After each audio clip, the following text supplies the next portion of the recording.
Amin. Silakan duduk Bapak Ibu Saudara. Selamat hari Pentakosta, Shalom. Tuhan Yesus baik, amin. Coba sekol kanan kiri, Tuhan Yesus baik.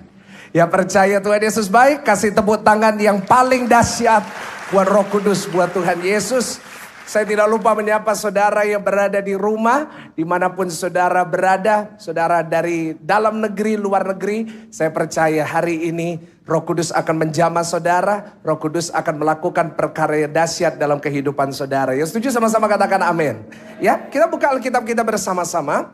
Hari ini kita mau belajar tentang Roh Kudus. Sama-sama kita buka Yohanes pasalnya yang ke-14. Yohanes pasalnya yang ke-14, ayatnya yang ke-16 sampai ayatnya yang ke-17. Hari ini kita mau belajar apa yang Tuhan Yesus sampaikan kepada kita mengenai Roh Kudus. Yohanes 14 ayat 16 sampai 17. Kita baca bersama-sama dengan keras. 1, 2, 3. Aku akan minta kepada Bapa sama-sama dan Ia akan memberikan kepadamu seorang penolong yang lain supaya Ia menyertai kamu selama-lamanya. Sama-sama, yaitu Roh kebenaran. Dunia tidak dapat menerima Dia sebab dunia tidak melihat Dia dan tidak mengenal Dia. Tetapi kamu mengenal Dia sebab Ia menyertai kamu dan akan diam di dalam kamu. Yang setuju sama-sama kita katakan?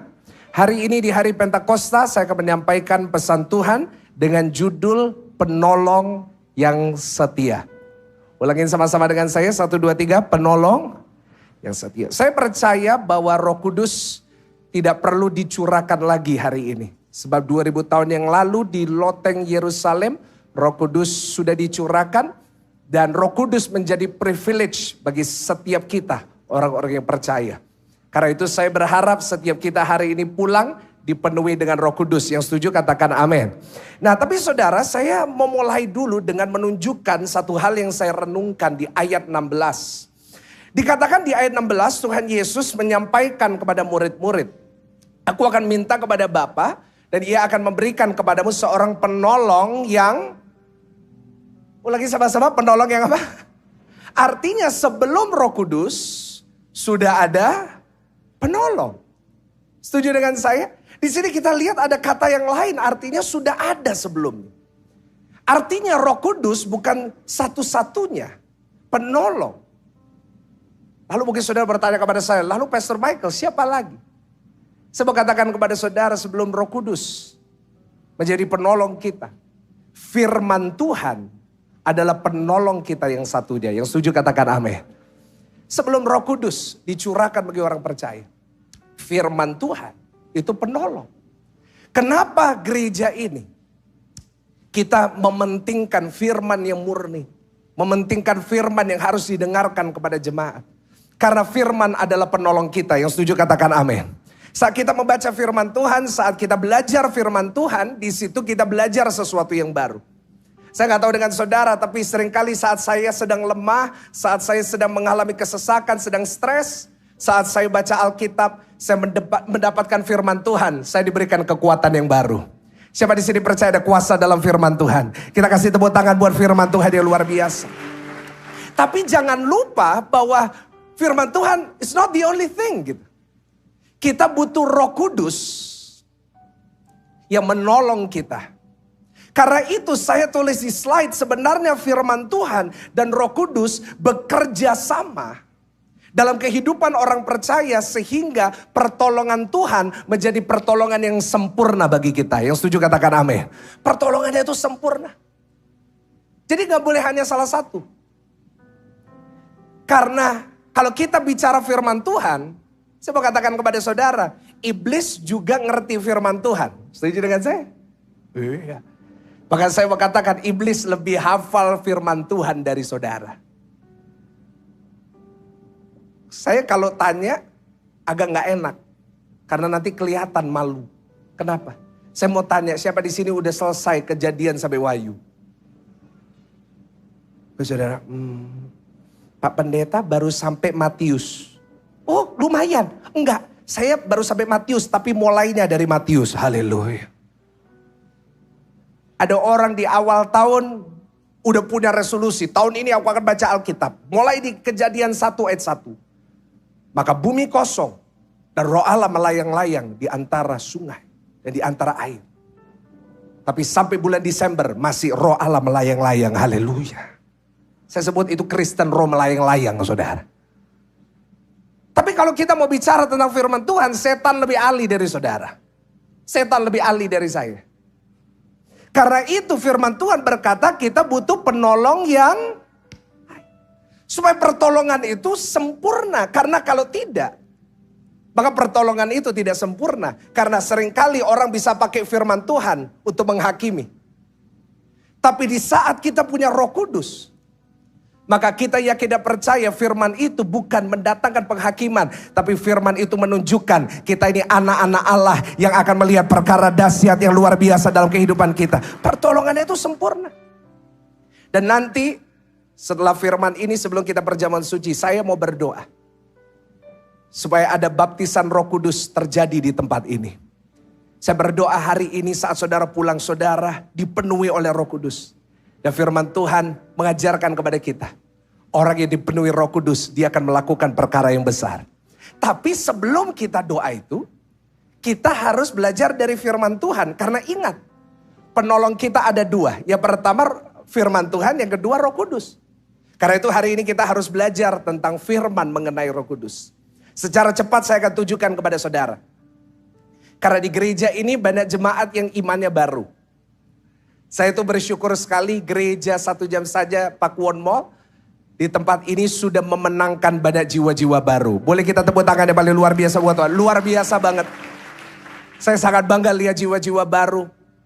Karena YouTube, karena channel YouTube mereka klik. Ada judul-judul khotbah yang menguatkan mereka. Dan akhirnya mereka menerima Tuhan Yesus. Tapi dengan itu banyak dari kita jadi gak ngerti tentang banyak hal dari firman Tuhan. Contohnya, Pak, Roh Kudus itu apa sih? Pak, Roh Kudus itu gunanya apa sih? Nah, karena itu secara cepat saya mau ajarkan kepada jemaat. Sebenarnya apa sih Roh Kudus buat orang percaya?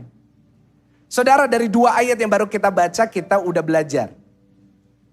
Bahwa Roh Kudus punya 2 sebutan. Berapa sebutan, saudara? Dan kita mau belajar fungsinya, kita mau belajar apa artinya bagi kita dari 2 ayat ini. Coba kita buka dulu ayat 16. Kita belajar dulu di ayat 16 dikatakan, aku akan minta kepada Bapa dan ia akan memberikan kepadamu seorang apa saudara? Penolong. Nah, inilah julukan atau title pertamanya dari Roh Kudus. Yaitu yang pertama bisa dicatat yaitu penolong. Yaitu Parakletos, tadi udah disampaikan waktu praise and worship. Parakletos itu bahasa aslinya, bahasa Yunaninya. Kita gak perlu bahas, tapi kita tahu arti parakletos adalah penolong. Nah Bapak Ibu Saudara, penolong ini penting. Kenapa Roh Kudus dikirim sebagai penolong? Karena manusia butuh ditolong. Setuju dengan saya? Baru-baru ini ada lebaran. Banyak orang stres, kenapa? Pembantunya pulang gak balik. Saya lihat ibu-ibu mukanya lagi stres. Kenapa? Harus ngepel sendiri, cuci sendiri semua. Kita sebagai manusia kita butuh penolong. Tanpa ditolong manusia gak bisa. Setuju dengan saya? Saya aja sebagai manusia, saya butuh pertolongan. Bahkan bukan cuma pertolongan manusia. Tapi saya juga butuh pertolongan alat. Contoh paling gampang untuk menunjukkan saya sederhana.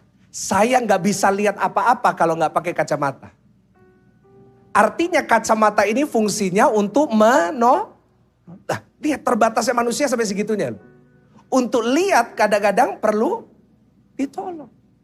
Untuk saya bisa menyampaikan firman kepada saudara. Nggak bisa pakai kekuatan saya sendiri. Butuh ditolong. Ditolong sama siapa? Coba kalau saya ngomong kayak gini di depan saudara. Saudara di belakang bisa dengar saya? Lumayan karena suara saya ini kayak beledek saudara. Istri saya ini bilang rasanya waktu kamu bayi itu kamu makan mic. Iya mungkin juga ya saudara. Tapi suara saya keras. Tapi coba kalau saya sepanjang ibadah saya ngomong kayak gini. Saudara gak bisa dengar saya. Apalagi saudara yang di rumah. Mungkin saya jadi seperti. Jadi gak jelas. Lihat terbatasnya manusia. Saya khotbah aja gak bisa kalau gak ditolong. Saya aja nggak bisa kalau nggak ditolong sama yang megang kamera. Di belakang ada yang megang kamera. Bukan cuma di belakang lagi ada yang megang mixer, ada yang megang ayat. Itu menunjukkan betapa terbatasnya kita. Coba senggol kanan kiri katakan, kita ini terbatas loh. Karena itu kalau saya lihat manusia sombong, sorry ya, agak nggak tahu. Nah saudara ngomong sendiri. Kita ini kadang-kadang semuanya itu butuh ditolong. Tapi kita kadang-kadang begitu sombong untuk merasa kita nggak butuh siapa-siapa. Bapak ibu saudara yang saya kasihi, Roh Kudus dicurahkan bagi orang percaya. Supaya dia menolong saudara dan saya. Sama-sama tepuk dada saudara katakan, saya ditolong oleh Roh Kudus. Tapi harus ingat satu hal. Ya, Roh Kudus itu apa julukannya pertama? Apa? Bukan pembantu. Tapi seringkali kita menggambarkan, kita memperlakukan Roh Kudus bukan seperti penolong. Tapi seperti apa, Bam? Beda loh pembantu dan penolong. Pak, istri itu penolong atau pembantu? Masa, Pak? Ada laki-laki yang pernah bilang sama saya, Pastor, puji Tuhan habis ini saya menikah, dapat buren baru. Haleluya.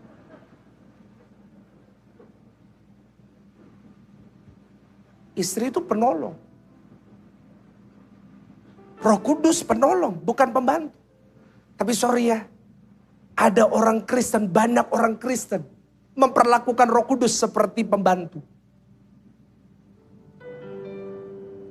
Utangku harus lunas. Dalam nama Yesus, utangku harus lunas. Emangnya saudara pikir Tuhan itu koperasi? Supaya ngelunasi utang saudara. Kadang-kadang kita bukan minta tolong, tapi kita suruh-suruh Tuhan. Tuhan, kalau utangku gak lunas sampai tanggal 30 Juni besok, gak Tuhan-Tuhanan. Saya kadang-kadang bingung ya, Tuhan yang mana, ya manusia yang mana. Saudara, saya ingin katakan pembantu itu disuruh. Kalau saudara punya asisten rumah tangga ART, kita suruh. Tolong buatin kopi. Tolong ambilin ini. Kita suruh. Tapi kalau penolong itu, kita minta. Sama-sama katakan apa? Artinya adalah sebagai orang percaya. Saat kita punya Roh Kudus, kita bisa meminta kepada Dia untuk menolong kita. Yang setuju sama-sama katakan amin. Setiap kita di ruangan ini, saudara, semuanya yang lagi lihat saya, kita semuanya punya privilege. Sama-sama ulangin apa? Kita punya prioritas, privilege. Bahwa saat kita minta tolong kepada Roh Kudus, Dia akan menolong saudara dan saya. Yang setuju katakan amin. Bapak ibu saudara, saya selalu meminta Roh Kudus untuk menolong saya. Dan bukan hanya dalam hal khotbah, saya mau ingatkan kepada setiap saudara, semua kita punya privilege. Dalam bisnis saudara, saudara juga bisa minta tolong kepada Roh Kudus. Dalam saudara membesarkan anak saudara, saudara juga bisa minta tolong kepada Roh Kudus. Setiap kali saya mau buat khotbah saudara, setiap kali biasanya saya buat khotbah Sabtu malam. Saya doa sama Tuhan sepanjang minggu Tuhan mau bicara apa. Sabtu malam saya buat seperti tadi malam. Saya doa sama Roh Kudus. Karena seringkali saya udah gak tahu gitu. Apa yang saya perlu sampaikan. Karena selama 3 tahun ini, saya jujur udah khotbah ribuan kali. Di depan jemaat. Saya kadang-kadang bingung, Tuhan, apalagi yang perlu saya sampaikan. Tetapi di saat saya berdoa, di saat saya minta tolong kepada Roh Kudus. Setiap kali saya mau khotbah, Tuhan, Roh Kudus, tolong bimbing saya, Tuhan, tolong saya. Di situ Tuhan memberikan saya hikmat yang baru. Ada orang tanya, Pastor Michael kok ngerti apa yang saya alami? Ada banyak jemaat datang, Pastor, yang Pastor khotbah itu saya. Kok bisa? Itu bukan saya yang sedang bicara. Tapi itu Roh Kudus yang ada di dalam saya, yang menolong saya untuk menyampaikan firman Tuhan. Boleh gak kasih tepuk tangan dulu buat Roh Kudus yang luar biasa? Yes. Begitu juga dalam saudara, dalam bisnis saudara. Mungkin hari ini ada dari saudara yang lagi bingung. Tuhan taruh dalam hati saya ya. Ada saudara yang mendengar firman ini, saudara ini lagi bingung mau ngapain sekarang. Saudara udah mau nyerah gitu. Saya bisa rasain sebelum saya naik mimbar, saya selalu doa, saya minta saya bisa rasain apa yang jemaat rasain. Dan saya rasa ada dari saudara yang udah mau nyerah, udah capek gitu. Udah bingung mau ngapain. Tapi saya percaya kalau kita punya penolong yang setia itu, hari ini ada hikmat Tuhan yang Tuhan berikan kepada saudara dan saya. Kasih tepuk tangan, jangan nanggung, jangan 1-2 orang. Yes. Ada orang-orang bilang sama saya, Pastor, saya gak tahu mau kerja apa. Mau kerja ini mahal. Semuanya soalnya lagi naik sekarang. Kita lihat kan bensin aja naik. Ada seorang ibu datang sama saya, Pastor, semua naik. Bawang naik. Bawang naik, iya. Karena itu kalau ke restoran minta bawang goreng dikasihnya dikit banget. Oh iya. Pastor, minyak naik, semua naik. Bensin naik, harga tiket naik. Iya juga ya. Hotel naik. Apa coba? Pastor sebut buat saya. Apa yang gak naik? Saya sebut kolektor. Ada orang yang memberinya seperti Tuhan Yesus. Dulu, sekarang, selamanya tidak berubah. Bendahara kalau minggu pertama perjamuan suci ngomong sama saya. Pastor siap-siap ya. Ini di kantong kolektor banyak perjamuan suci. Haleluya. Tapi gak apa-apa. Tapi ada orang yang lagi bingung. Pastor, apa yang harus saya lakukan?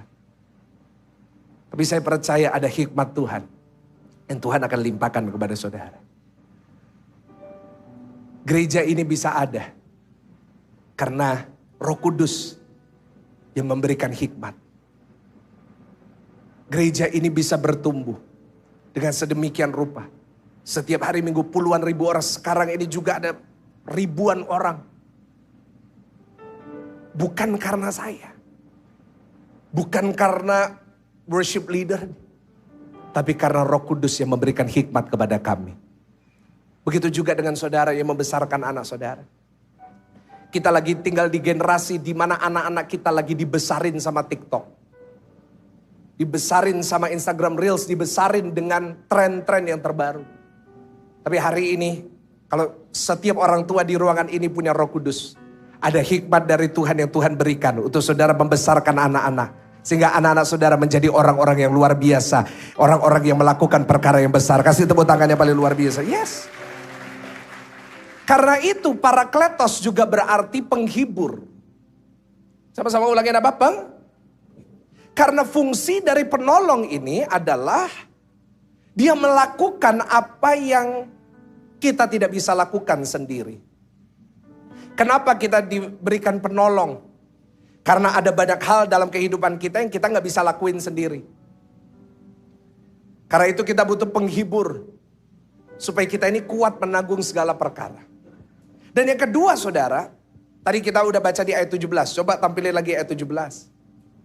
Yang pertama dia adalah penolong kita. Yang kedua ayat 17 berkata, yaitu roh apa saudara? Yang kedua disebut roh kebenaran. Inilah title dari Roh Kudus. Dia bukan hanya penolong. Dia bukan hanya menolong kita untuk melakukan apa yang kita gak bisa lakukan. Tetapi dialah roh kebenaran. Yaitu dia adalah roh yang membawa kita kepada kebenaran. Apa kebenaran? Manusia gak bisa mendapatkan kebenaran tanpa Roh Kudus. Karena manusia dalam hidupnya, Paulus berkata gak ada yang benar. Manusia kalau menuntun sesama manusia tanpa Roh Kudus, itu seperti orang buta menuntun orang buta. Tetapi di saat kita punya Roh Kudus, kita dibawa kepada kebenaran. Apa kebenaran itu? Kebenaran itu adalah saat kita percaya Tuhan Yesus. Saat hidup kita diubahkan oleh Tuhan Yesus. Saya diselamatkan oleh Tuhan. Kasih tepuk tangan buat Roh Kudus yang luar biasa. Jadi hari ini saudara bisa percaya Tuhan Yesus. Hari ini saudara bisa datang. Bukan karena kekuatan saudara sendiri. Saudara bisa duduk di sini, saudara bisa percaya. Bukan karena kita yang pilih Tuhan. Tapi Tuhan yang sudah memilih saudara. Senggol kanan kiri, kamu ini dipilih sama Tuhan. Gak main-main. Lihat saya. Saudara yang datang di sini, sebelah sini. Saudara duduk di sini itu udah ditentuin sama Tuhan. Karena saudara ini orang-orang yang dipilih. Dan siapa yang memilih? Roh Kudus. Roh Kudus yang menginsafkan kita. Jujur, tanpa Roh Kudus, kadang-kadang kita agak malas beribadah. Hari Minggu waktunya libur, cari parkir susah. Kadang-kadang lebih enak kita di rumah. Kadang-kadang lebih enak kalau kita lagi capek-capek di rumah. Kita pakai selimut, nyalain AC paling dingin, matikan lampu, nonton drama Korea sambil makan samyang dan telur. Aduh. Lebih baik kita jalan-jalan keluar kota. Ada banyak hal yang kadang-kadang jujur lebih enak daripada kita duduk beribadah. Tetapi hari ini kenapa kita bisa berkata, aku bersukacita kalau aku ke gereja. Karena ada Roh Kudus yang mengingatkan bahwa saudara dan saya masih butuh Tuhan Yesus. Saudara butuh Tuhan Yesus? Siapa di sini butuh Tuhan Yesus? Saat saudara mengangkat tangan, tahu siapa yang membuat saudara mengangkat tangan? Itulah Roh Kudus. Sekali lagi tepuk tangan buat Roh Kudus. Wow. Jadi begitu banyak yang bisa kita pelajari tentang Roh Kudus. Dan pesan saya yang sederhana adalah jangan sampai kita sia-siakan Roh Kudus ya. Saudara tahu nggak, firman Tuhan berkata kita ini semua punya kuasa loh. Karena itu kalau kita nggak pernah pakai kuasa itu yang diberikan Roh Kudus, rugi kita. Nah hari ini saya berdoa pulang dari tempat ini. Setiap hari kita komunikasi dengan Roh Kudus. Dan saya percaya di hari-hari ke depan akan menjadi hari-hari yang lebih baik. Yang setuju katakan amin. Nah saya mau tutup khotbah ini dengan menunjukkan kepada saudara. Pak Pendeta, saya mau Roh Kudus itu. Tapi gimana saya tahu saya udah penuh Roh Kudus atau enggak? Cara kita dapat Roh Kudus gimana? Doa sama Tuhan, minta. Firman Tuhan berkata minta maka akan diberi. Itu sederhana. Tapi gimana kita tahu kita ini udah dipenuhi Roh Kudus atau belum? Saya mau ajarkan kepada saudara dan saya berdoa pulang dari tempat ini setiap kita penuh Roh Kudus. Kita belajar dari satu tokoh sebagai penutup secara cepat. Satu poin aja. Kita buka dalam Kisah 9 ayatnya ke-10 sampai 18. Kisah Para Rasul 9 ayatnya ke-10 sampai ayatnya ke-18. Karena cukup panjang saya akan bacakan buat saudara. Perhatikan screen saudara, lihat di LED, lihat di TV. Saya akan bacakan buat saudara. Firman Tuhan berkata seperti ini. Di Damsyik ada seorang murid Tuhan bernama Ananias. Firman Tuhan kepadanya dalam suatu penglihatan. Ananias, jawabnya, ini aku Tuhan. Firman Tuhan, mari pergilah ke jalan yang bernama Jalan Lurus. Dan carilah di rumah Yudas, seorang dari Tarsus yang bernama Saulus. Ia sekarang berdoa. Dan dalam suatu penglihatan ia melihat bahwa seorang yang bernama Ananias masuk ke dalam dan menumpangkan tangannya ke atasnya. Supaya ia dapat melihat lagi. Jawab Ananias, Tuhan, dari mana orang telah kudengar tentang orang itu? Saulus itu. Betapa banyaknya kejahatan yang dilakukannya terhadap orang-orang kudusmu di Yerusalem.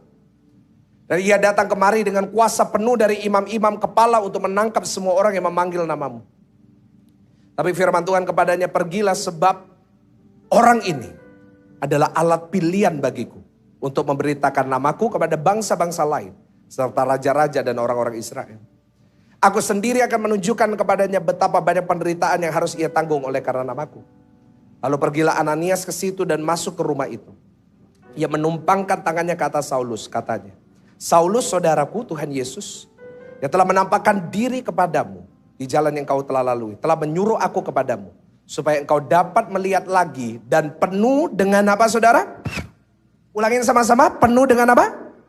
Ayat 18 baca sama-sama, 1, 2, 3. Dan seketika itu juga seolah-olah selaput gugur dari matanya. Sehingga ia dapat melihat lagi, ia bangun lalu dibaptis.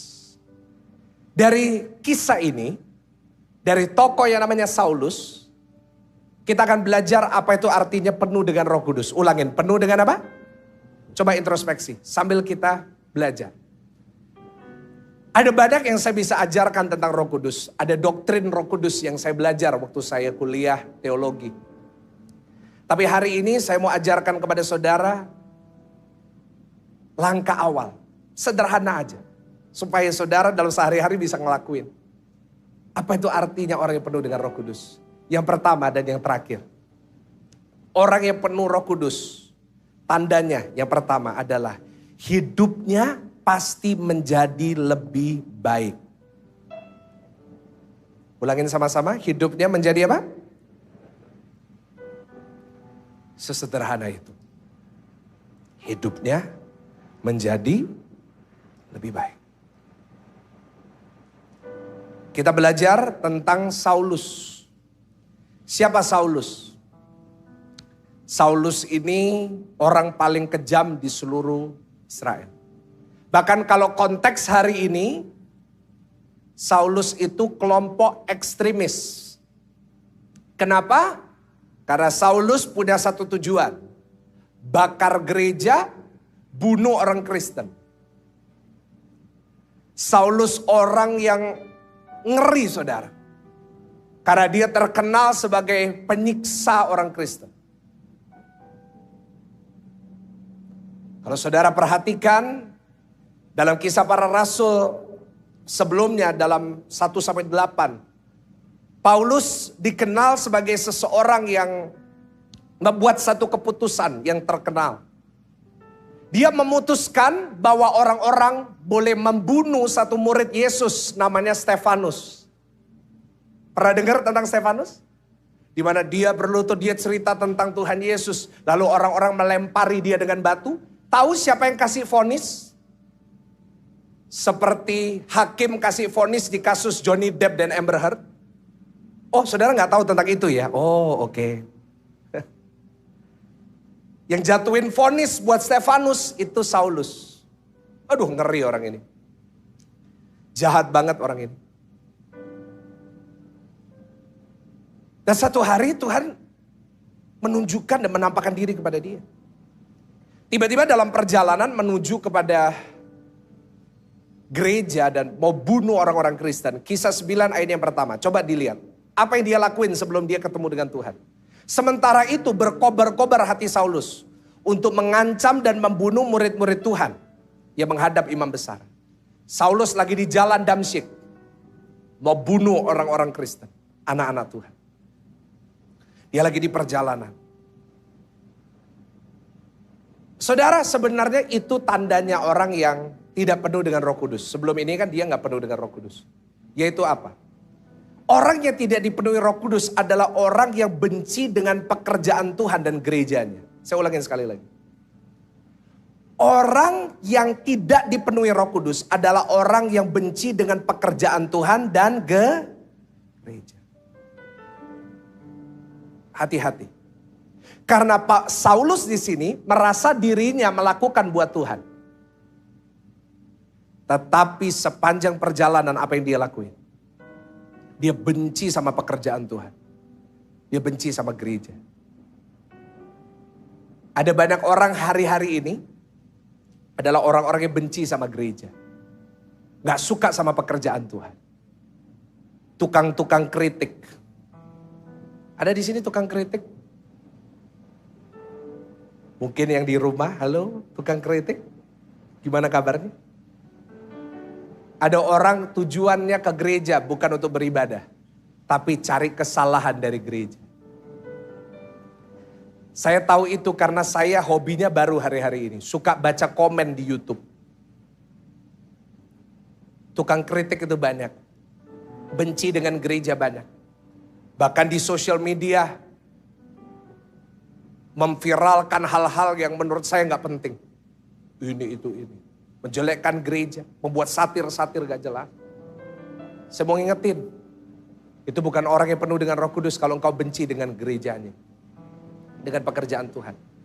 Kalau saudara ketemu sama orang yang suka benci sama gereja, langsung panggil nanti pulang. Saulus, nanti kaget sendiri. Mereka gak ngerti pasti. Saulus, bukan nama saya Acen. Oh bukan, Saulus kamu. Itulah yang terjadi kepada Saulus. Bakar gereja, membunuh orang-orang Kristen. Tapi lihat, Saulus yang sama, yang bakar gereja, bunuh orang Kristen. Dia diubahkan oleh Tuhan untuk menulis 13 dari 27 kitab di Perjanjian Baru. Bagi saudara yang gak tahu, Alkitab kita isinya 66. Perjanjian Baru isinya 27. 13 dari 27 ditulis sama Paulus. Itu 48,15%. Wow. Gila ya. Menurut saya gila gitu. Kenapa? Karena gak kepikir gitu. Bagaimana seorang pembakar gereja, ekstremis yang benci dengan gereja, begitu penuh dengan Roh Kudus. Saat Ananias tumpangkan tangannya, dia penuh dengan Roh Kudus, apa yang terjadi? Hidupnya, tampilin poin saya, hidupnya berubah ke arah yang lebih baik. Titik perubahan haluan dalam kehidupan Paulus di ayat 17. Saat Ananias mendoakan dan dia dipenuhi dengan Roh Kudus. Pesan saya kepada jemaat Tuhan. Pesan saya ya, di hari Pentakosta ini. Orang yang penuh dengan Roh Kudus, hidupnya pasti berubah arah kepada yang lebih baik. Artinya apa? Mungkin dalam perjalanan hidup kita menuju kepada yang buruk. Sana buruk, sana baik. Bukan berarti saudara buruk, sana baik. Bukan. Tapi anggap aja lihat saya. Di sana buruk, di sana baik. Banyak orang Kristen dalam perjalanan hidupnya menuju pada yang jahat. Kita hidup dengan lebih banyak nafsu. Kita hidup lebih duniawi, kedagingan. Tapi di saat Roh Kudus memenuhi kita, pasti ada perubahan haluan. Mengarah kepada yang lebih sebelumnya seperti ini. Mestinya kalau saya bisa saya mau moonwalk saudara, tapi gak usah saudara. Tapi kita berubah arah kepada yang lebih baik. Itu sesederhana itu Roh Kudus. Tidak perlu bicara dengan saya, Pak Pendeta. Saya bisa bahasa roh 12 bahasa. Kalau saudara bisa bahasa roh, saya berikan jempol. Good. Puji Tuhan kau dapat karunia itu. Tapi yang pertama, sebelum kau melakukan yang lain, sebentar lagi saya akan doa buat saudara bisa menerima bahasa roh. Tapi sebelum itu, sebelum yang lain, pastikan hidup saudara berubah arah. Coba senggol kanan kiri, berubah arah. Pertanyaan besar bagi kita sebagai gereja Tuhan, sebagai jemaat Tuhan. Hidup kita udah berarah kepada yang lebih baik atau enggak tahun ini? Coba kita renungin 1 tahun ini. Ini udah 5 Juni 2022. Coba kita pikir balik 5 Juni 2021. Kita udah lebih baik atau lebih buruk? Itu satu pertanyaan yang saya tanyakan kepada diri saya setiap hari. Saya ini pendeta, saya ini pastor, apakah hidup saya ini udah lebih baik gak dari kemarin? Sebenarnya kekristenan itu sesederhana itu. Saya ini lebih baik gak hari? Apakah tahun ini saya lebih sabar dari tahun lalu? Apakah tahun ini saya tetap ngamuan gitu? Ada di sini suka ngamuk-ngamuk? Oh gak ada, mukanya suci semuanya, sabar-sabar semua mukanya. Lihat. Apakah kita lebih rendah hati enggak? Saya selalu tanyakan itu kepada diri saya. Karena itu juga pergumulan bagi saya. Sorry ya Pak, Bu, dengerin saya baik-baik. Kalau hidup kita gak lebih baik. Coba tinjau ulang. Udah punya Roh Kudus gak dalam diri kita? Apakah kita jadi suami yang lebih baik tahun ini? Atau istri kita makin tertekan lihat kita? Istri-istri bilang, Pastor, suami saya itu tambah tahun, tambah tua. Kepalanya semakin keras, kepala batu. Saya bilang, Bu, gak apa-apa Bu, kepala batu.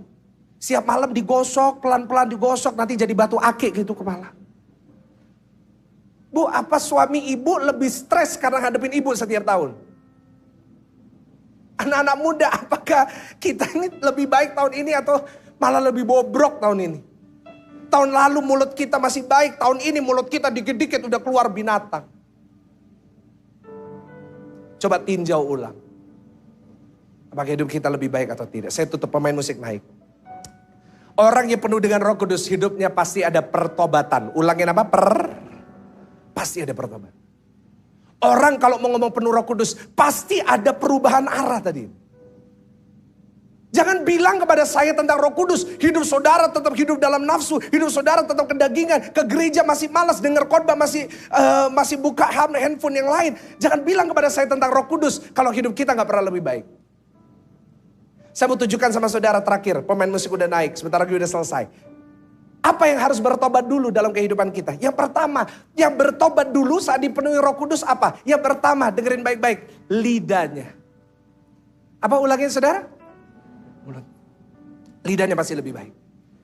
Karena itu Roh Kudus waktu tercurah di loteng Yerusalem, yang pertama yang dijamah apanya? Mulut. Karena manusia pertama kali jatuh dalam dosa karena bukan karena ngomongnya, tapi karena makannya. Lidah kita harus bertobat. Setuju katakan amin. Bahaya. Karena kadang-kadang mulut kita ini, lidah kita ini gak bisa kita jaga. Ada orang itu bohong itu gak perlu pikir. Langsung keluar. Saya pernah ke satu pesta, saya duduk satu meja dengan satu anak muda. 3 anak muda di depan saya. Kita ngobrol cukup lama, 15 menit. Terus ada temennya satu datang. Dikenalin saya. Yang 3 ini tahu saya pendeta. Temennya satu datang. Saya bilang, hai gimana kabarnya? Ya kan? Dia ngomong, oh iya. Lalu saya tanya sama dia gitu. Bro, ke gereja mana? Dia jawab sama saya, GSJS. Tapi dia gak tahu saya siapa gitu. Oh GSJS. GSJS yang mana? Pakuwon Mall. Gembalanya siapa? Pastor Michael Gunawan. Kamu kenal? Kenal baik. Saya bingung. Ini saya yang gila tuh dia. Terus tiba-tiba dia tanya sama saya. Kalau Koko, gereja mana? Saya bilang HKBP. Saya sampai bingung gitu. Kadang-kadang kita ini bohongnya itu gampang gitu. Mungkin dia gak pernah ke gereja terus dia keinget gitu. Ke gereja mana. Tapi kadang-kadang kita kayak gitu. Istri tanya sama suami. Pak kok gak pulang-pulang? Meeting. Waduh. Pak jujur ya. Pak kita laki-laki sama-sama laki lah ya. Kadang-kadang gak selalu meeting kan Pak. Jangan ada dusta di antara kita. Kadang-kadang kita ini gak berubah gitu. Jadi orang Kristen. Lidah kita, perkataan kita. Sukanya ngutukin orang. Sama anak kita, kamu ini dasar anak. Lanjutin sendiri. Isi titik-titik ini. Kita sukanya kalau kumpul gak pernah ngomongin firman. Sukanya gibah. Duduk. Saya tuh paling suka gitu ya. Masuk ke restoran kafe. Lihat ibu-ibu kumpul gitu. Bibirnya itu lincip gitu. Kon tahu gak? Waduh gak tahu. Bener. Iya bener. Kamu tuh gak tahu. Kenapa sih kok gak bisa kayak gitu tentang firman? Tahu gak? Pastor Michael minggu kemarin khotbah apa? Iya Roh Kudus. Kenapa ya?